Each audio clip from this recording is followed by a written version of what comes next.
സൈനികരോട് അതീവ ജാഗ്രത പുലർത്താൻ ആവശ്യപ്പെട്ട് കേന്ദ്ര പ്രതിരോധ മന്ത്രി രാജ്നാഥ് സിംഗ് സുരക്ഷയുടെ കാര്യത്തിൽ ഇന്ത്യ അത്രത്തോളം ഭാഗ്യമുള്ള ഒരു രാഷ്ട്രമല്ലെന്നും ഉള്ളിൽ നിന്നും പുറമെ നിന്നുമുള്ള ശത്രുക്കളെ സൂക്ഷ്മമായി നിരീക്ഷിക്കണമെന്നും സൈനികരോട് രാജ്നാഥ് സിംഗ് ആവശ്യപ്പെട്ടു.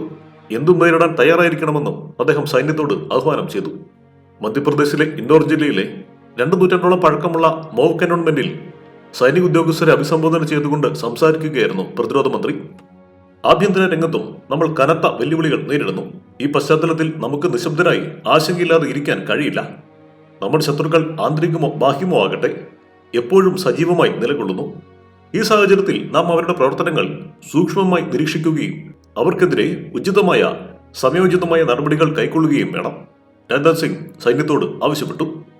കൂടാതെ 2047 ഭാരതത്തെ വികസിതവും സ്വയം പര്യാപ്തവുമായ രാജ്യമാക്കാൻ സൈന്യത്തിന്റെ പങ്ക് വളരെ നിർണായകമാണെന്നും അദ്ദേഹം കൂട്ടിച്ചേർത്തു. രാജ്യത്തിന്റെ പ്രതിരോധ മന്ത്രി എന്ന നിലയിൽ ഞാൻ നിങ്ങളോട് പറയാൻ ആഗ്രഹിക്കുന്നു, നമ്മൾ എപ്പോഴും ജാഗരൂകരായിരിക്കണം. സമാധാനകാലം എന്ന് പറയുമ്പോഴും നിങ്ങളുടെ പരിശീലനം എന്നെ വല്ലാതെ സ്പർശിച്ചു. ഇത് യുദ്ധത്തിൽ കുറവ് ഒന്നുമല്ല, അദ്ദേഹം പറഞ്ഞു.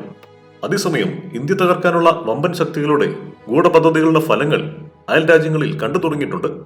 നേപ്പാളും മാലദ്വീപും മുതൽ ഒടുവിൽ ബംഗ്ലാദേശിൽ എത്തി നിൽക്കുകയാണ് ശത്രുക്കളുടെ കുതന്ത്ര നീക്കങ്ങൾ. എന്നാൽ ഒടുവിൽ സ്വയം കുഴിച്ച കുഴിയിൽ വീണ് തകരുകയാണ് ഈ കുഞ്ഞൻ രാജ്യങ്ങൾ. ഈ അവസരത്തിലാണ് പ്രതിരോധ മന്ത്രിയുടെ സൈന്യത്തോടുള്ള നിർദ്ദേശം പ്രധാനമാകുന്നത്. ഇന്ത്യയുടെ അയൽ രാജ്യങ്ങളെല്ലാം തന്നെ പ്രതിസന്ധികളെ സ്വയം ക്ഷണിച്ചു വരുത്തിയതെന്നാണ് വിദേശകാര്യ വിദഗ്ധന്മാർ ചൂണ്ടിക്കാട്ടുന്നത്. ഇന്ത്യ എക്കാലത്തും ചെറു അയൽ രാജ്യങ്ങളെ ഒപ്പം നിർത്താനാണ് ശ്രമിച്ചിട്ടുള്ളത്. മേഖലയിലെ ഭീകരത, പ്രതിരോധം, ആരോഗ്യം, സാമ്പത്തികമടക്കം എല്ലാ നിർണായക വിഷയത്തിലും കൃത്യമായ സൂചനകൾ കൈമാറിയിരുന്നു, സഹായങ്ങൾ നൽകി. എന്നാൽ അവ അവഗണിച്ചവരെല്ലാം പലതരത്തിലുള്ള പ്രതിസന്ധികളിൽ കുടുങ്ങിയതായും വിദഗ്ധർ ചൂണ്ടിക്കാട്ടുന്നു. ഏഷ്യൻ മേഖലയിലെ ഭൂവിഭാഗങ്ങളുടെ കാര്യത്തിൽ ഇന്ത്യയാണ് അയൽപക്ക ബന്ധം കൃത്യമായി കാത്തുസൂക്ഷിക്കുന്നത്. അയൽ രാജ്യങ്ങളെക്കാൾ തന്ത്രപരമായ മേഖലയിലാണ് ഇന്ത്യ സ്ഥിതി ചെയ്യുന്നത്. സമുദ്ര കരമാർഗത്തിലെ അതിർത്തിയുടെ കാര്യത്തിലും ഇന്ത്യയാണ് അയൽ രാജ്യങ്ങളുമായി നേരിട്ട് അതിർത്തി പങ്കിടുന്നത്. സാംസ്കാരികമായും ഇന്ത്യ എല്ലാവരുമായും ബന്ധപ്പെട്ടിരിക്കുന്നു. പാകിസ്ഥാനെ ഒഴിച്ചു നിർത്തിയാൽ മറ്റെല്ലാ രാജ്യങ്ങൾക്കും ഇന്ത്യയാണ് പ്രതിരോധ സഹായം മുടങ്ങാതെ നൽകുന്നത്. ഇന്ത്യ നൽകുന്ന മുന്നറിയിപ്പുകൾ പലപ്പോഴും ലംഘിച്ചവരാണ് നേപ്പാളും ശ്രീലങ്കയും മാലദ്വീപും. ഇവരെല്ലാം വിദേശ രാജ്യങ്ങളുടെയും ഭീകരരുടെയും പിടിയിലാണ്, സാമ്പത്തികമായും തകർന്നിരിക്കുകയാണ്. പാകിസ്ഥാൻ അടക്കം ചൈനയുടെ സാമ്പത്തിക വലയത്തിൽപ്പെട്ടു. ഇന്ത്യ മുന്നേ നൽകിയ മുന്നറിയിപ്പുകൾ വിദേശകാര്യ നിരീക്ഷകർ ചൂണ്ടിക്കാട്ടുന്നു.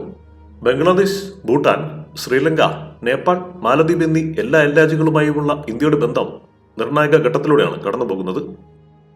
News desk, one nation media.